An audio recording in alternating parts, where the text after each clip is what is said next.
नमस्कार मित्रों, Shukla ji YouTube 32 channel में आपका स्वागत है।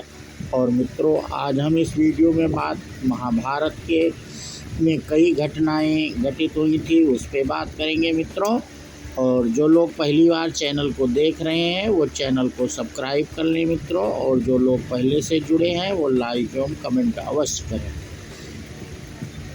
महाभारत में कई घटनाएं, संबंध और ज्ञान विज्ञान के रहस्य छुपे हुए हैं।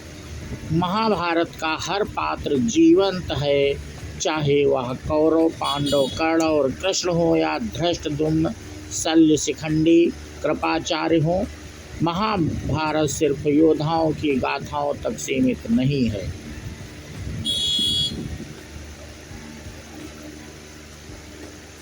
शकुनी के बारे में मित्रों हम जानकारी है। शकुनी की नीति के तहत दुर्योधन ने पांडवों को रुकने के लिए एक ऐसा महल बनवाया था जो लाख से बना था, जिसे बाद में लाछा ग्रह कहा गया। यह लाख तेजी से अग्नि पकड़ता है। दुर्योधन ने पांडवों को मारने की साजिश रची थी। इस महल में रात में चुपचाप से आग लगा दी गई थी ताकि सोते हुए पांडवों की इस महल में ही जलकर मृत्यु हो जाए। किंतु पांडवों के जासूसों ने उन्हें इस योजना की सूचना दे दी और वे रात को ही एक गुप्त सुरंग से निकलकर भागे। ये सुरंग आज भी है जो गाजियाबाद में हिंडन नदी के किनारे पर खुलती है। लाख से बने महल के अवशेष आज भी बरनवा में पाए जाते हैं। यह बरनवा या वर्णावत नामक स्थान मेरठ जिले में स्थित है। मेरठ से 35 और सरधना से 17 किलोमीटर दूर बागपत जिले में स्थित एक तहसील का नाम वारणावत है। यहाँ महाभारत कालीन लाछा ग्रह चिन्हित है। इसके अवशेष आज भी यहाँ एक टीले के रूप में मौजूद हैं। लाछा ग्रह से निकलने पर भटकते हुए पांडव वर्तमान नागालैंड में पहुँच गए थे। वहाँ पर राक्षसी हिडिंबा संग भीम का विवाह हुआ था। तत्पश्चात उनका घटोत्कच नामक पुत्र हुआ, जो कि भीम के समान ही बलशाली था। भीम अपने पुत्र के साथ जिन गोटियों से शतरंज खेला करते थे वह आज भी नागालैंड के दीमापुर में देखी जा सकती हैं। ऐतिहासिक घटना स्थल गंधमादन पर्वत, जहां भीम नहीं उठा पाए थे हनुमान जी की पूछ। सभी को यह घटना तो मालूम ही होगी कि बलशाली भीम हनुमान जी की पूछ नहीं उठा पाए थे। कुछ विद्वान मानते हैं कि यह घटना गंधमादन पर्वत पर घटी थी। हिमालय के कैलाश पर्वत के उत्तर में दक्षिण में केदार पर्वत स्थित गंधमादन पर्वत कुबेर के राज क्षेत्र में था। सुमेरु पर्वत की चारों दिशाओं में स्थित गजदंत पर्वतों में से एक को उस काल में गंधमादन पर्वत कहा जाता था। आज यह क्षेत्र तिब्बत के इलाके में है। इस क्षेत्र में 2 रास्तों से जा सकते हैं। पहला नेपाल के रास्ते मानसरोवर से आगे, और दूसरा भूटान की पहाड़ियों से आगे, और तीसरा अरुणाचल के रास्ते चीन होते हुए।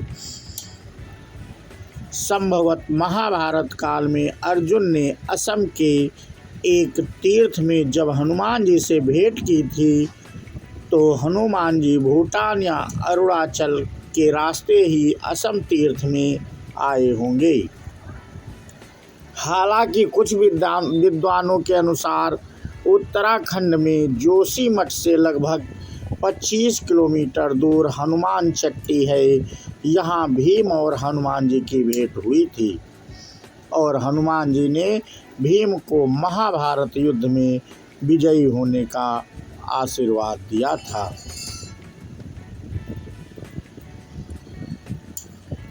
सिंधु घाटी के नगर क्यों हो गए नष्ट?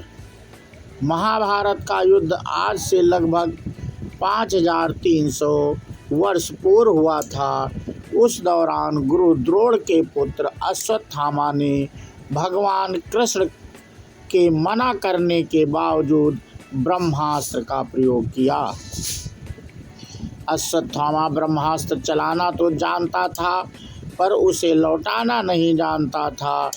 उस अति प्रचंड तेजोमय अग्नि को अपनी ओर आता देख अर्जुन भयभीत हो गए और उसने श्री कृष्ण से विनती की। श्री कृष्ण बोले, हे अर्जुन, तुम्हारे भय से व्याकुल होकर अश्वत्थामा ने यह ब्रह्मास्त्र तुम पर छोड़ा है।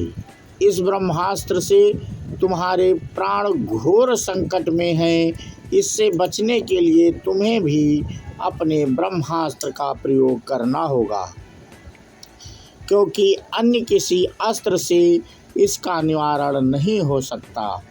कहते हैं कि अश्वत्थामा ने ब्रह्मास्त्र छोड़ा, प्रत्युत्तर में अर्जुन ने भी छोड़ा।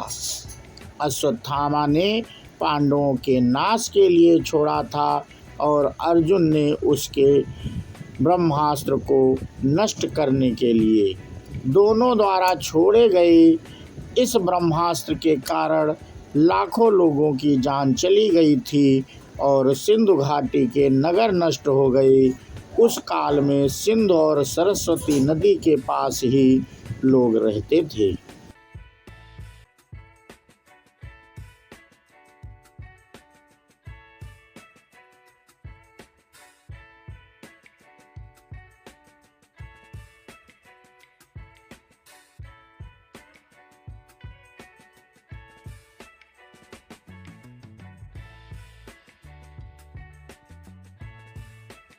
भगवान श्री कृष्ण का जन्म स्थल उत्तर प्रदेश में स्थित मथुरा नगरी भगवान श्री कृष्ण की जन्म स्थली होने के कारण यह महाभारत की घटनाओं का प्रमुख केंद्र रहा है।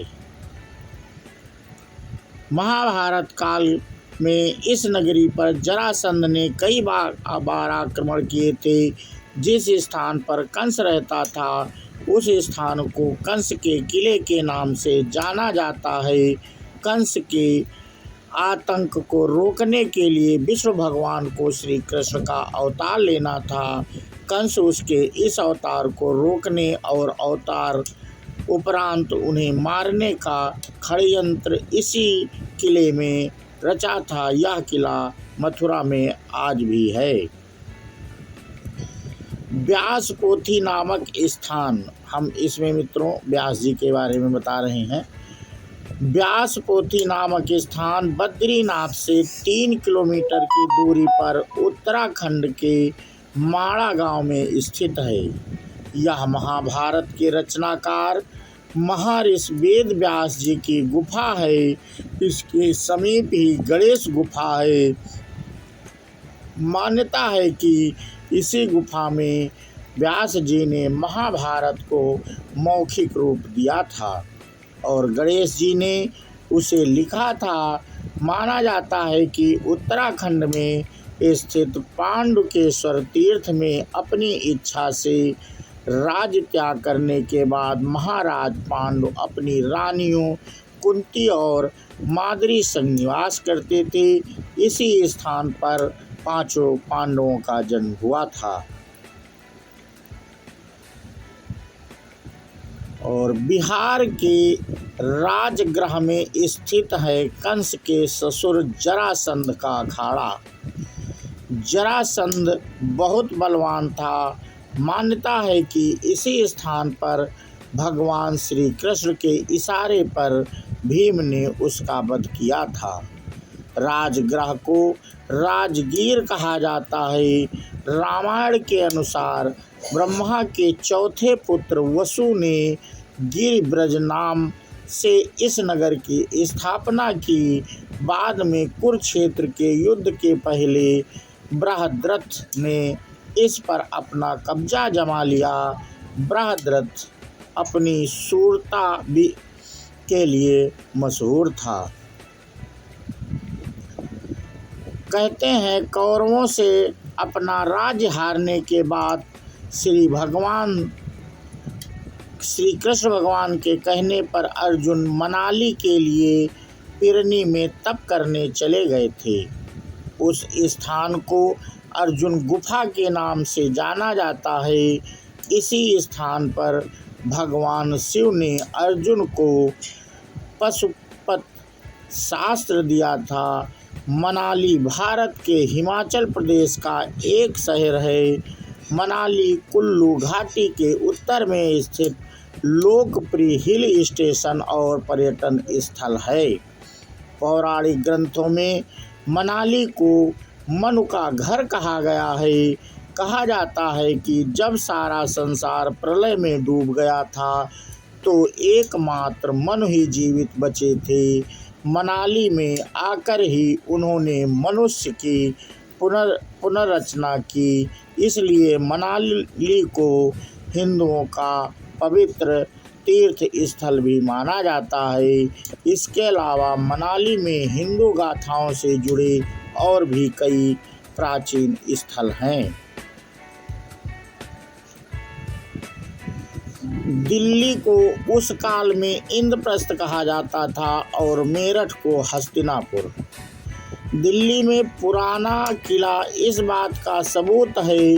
खुदाई से मिले अवशेषों के आधार पर पुरातत्वविदों का एक बड़ा वर्ग यह मानता है कि पांडवों की राजधानी इसी स्थल पर रही होगी। दिल्ली कई ऐतिहासिक घटनाओं का साक्षी रहा है। पुराना किला दिल्ली में यमुना नदी के पास स्थित है, जिसे पांडवों ने बनवाया था। बाद में इसका पुनरुद्धार होता रहा। महाभारत के अनुसार यह पांडवों की राजधानी थी। दूसरी ओर कुरुक्षेत्र देश की राजधानी गंगा किनारे हस्तिनापुर में थी। तो मित्रों, हम महाभारत की कुछ रहस्यों के बारे में जानकारी दे रहे थे। हो सकता है आपको पहले से भी मालूम हो मित्रों, और जिनको नहीं मालूम हुआ था वो उनको मालूम भी हो गया।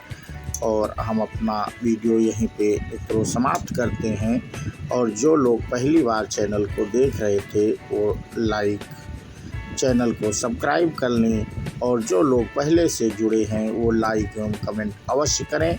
और एक हम श्री कृष्ण भगवान का जयकारा लगाते हुए मित्रों अपने वीडियो को समाप्त करते हैं। बोलो श्री कृष्ण भगवान की जय हो। राधे राधे। जय हिंद, जय भारत, वंदे मातरम।